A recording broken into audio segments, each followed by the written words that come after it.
નમસ્કાર વાલા વિદ્યાર્થી મિત્રો, સ્વાગત છે તમારું। આજે વાત કરીશું ધોરણ 5માં મિત્રો આપણી નવોદયની જે પરીક્ષા તારીખ 13/12/2025ના રોજ જે પેપર લેવામાં આવેલ છે તેનું સોલ્યુશન આપણે આ વિડીયોમાં કરીશું। વિદ્યાર્થી મિત્રો, વિડીયોની શરૂઆત કરીએ તેના પહેલાં ખાસ ચેનલમાં નવા હોય તો ચેનલને અવશ્ય સબસ્ક્રાઇબ કરી વિડીયોને લાઇક અને શેર કરવાનું ન ભૂલતા। મિત્રો, આપણે આજે જે પેપર લેવામાં આવેલ છે તેનું બી નંબરનું જે પેપર છે તેનું આપણે સોલ્યુશન કરીશું। વિદ્યાર્થી મિત્રો, જે તમારું આજ રોજ પેપર લેવામાં આવી ગયું છે, સૌપ્રથમ વિભાગ નંબર 1 છે માનસિક યોગ્યતા કસોટી, જેનો ભાગ 1, જેમાં મિત્રો 1 થી 4 સુધીની જે આપણે મિત્રો ચિત્ર અલગ તારવવાનું છે તેની આકૃતિ જે પૂછાયેલી છે તેની વાત કરીએ તો અહીંયા મિત્રો જે આકૃતિઓ છે એ કાટખૂણો બતાવે છે, 3 આકૃતિ। અહીંયા જે મિત્રો જે આકૃતિ છે એ ગુરુકોણ બતાવે છે, એટલે આપણે આકૃતિ ડી નંબરની છે એ અલગ પડશે, એટલે આપણો જવાબ આવશે ડી। એના પછી મિત્રો તમે જોઈ શકો છો અહીંયા બીજા નંબરની છે, એની અંદર એલ, આર અને કે ઊંધા છે, જ્યારે ડી સવળું છે અને એને ખૂણા પણ નથી, જ્યારે અહીંયા દરેકને ખૂણા પડી રહ્યા છે, એટલે આપણો જવાબ આવશે ડી।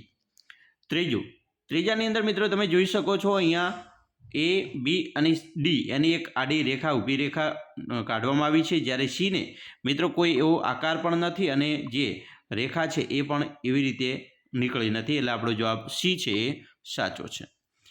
ચોથા પ્રશ્નની વાત કરીશું। અહીંયા મિત્રો ખૂણા પડી રહ્યા છે, જ્યારે અહીંયા ત્રિકોણ છે, એટલે આપણો જવાબ એ છે એ સાચો છે। હવે ભાગ 2ની વાત કરીશું। ભાગ 2ની અંદર મિત્રો તમારે જે અલગ એક જેવી આકૃતિ છે તે ઓળખી બતાવવાની છે। તો અહીંયા 5મા નંબરની આકૃતિ, તેના જેવીની જેવી આકૃતિ મિત્રો અહીંયા તમે જોઈ શકો છો સીમાં જોવા મળે છે।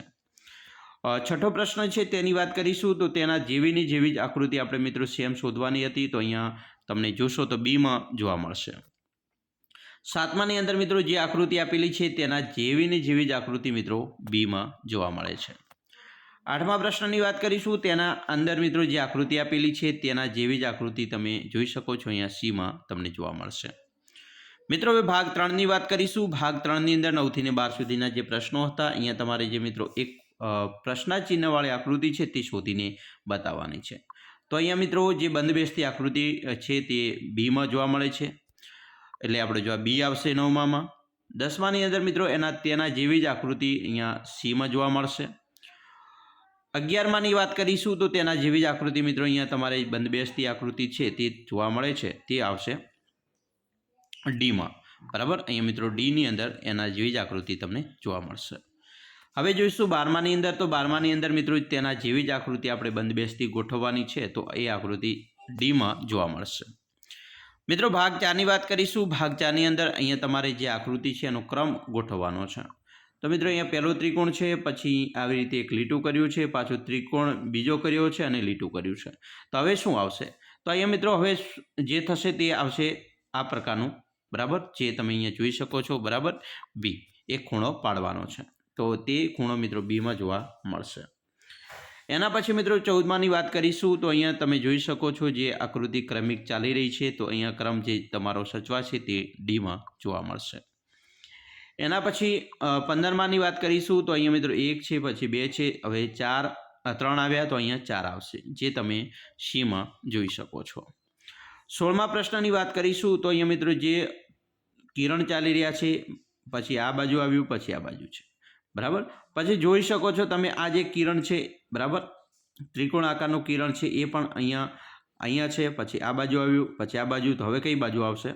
તો અહીંયા મિત્રો આ બાજુ આવશે, અને આ જે છે એ કિરણ આ રીતે હશે અને અહીંયા આ પ્રકારનું કિરણ રચાશે, જે તમે અહીંયા જોઈ શકો છો ડી નંબરની આકૃતિમાં જોવા મળે છે। ભાગ 5ની વાત કરીશું। ભાગ 5ની અંદર મિત્રો અહીંયા જે આ બે સાથેનો સંબંધ અહીંયા પણ જળવાયેલો જોઈએ, તો મિત્રો આની સાથેનો સંબંધ છે એ તમે જોઈ શકો છો એમાં જોવા મળે છે। 18માની અંદર મિત્રો જે સંબંધ જોવા મળે છે તે ડીમાં જોવા મળશે। 19માની અંદર મિત્રો જે આ પ્રકારનો સંબંધ છે એ તમને સીમાં જોવા મળશે। અને 20માની અંદર મિત્રો આ પ્રકારનો જે સંબંધ છે, અહીંયા ચોરસ છે, ચોરસમાં ત્રિકોણ હતું, અહીંયા ત્રિકોણમાં ચોરસ છે, તો અહીંયા મિત્રો વર્તુળમાં ચોરસ છે, તો આપણે અહીંયા ચોરસ દોરી અને વર્તુળ કરવાનું છે, જે તમને એમાં જોવા મળે છે। તો વિદ્યાર્થી મિત્રો આપણે 1 થી 20 સુધીના પ્રશ્નો જોયા, બાકીના પ્રશ્નો આપણે ઝડપથી સોલ્યુશન બનાવીને મૂકી રહ્યા છે।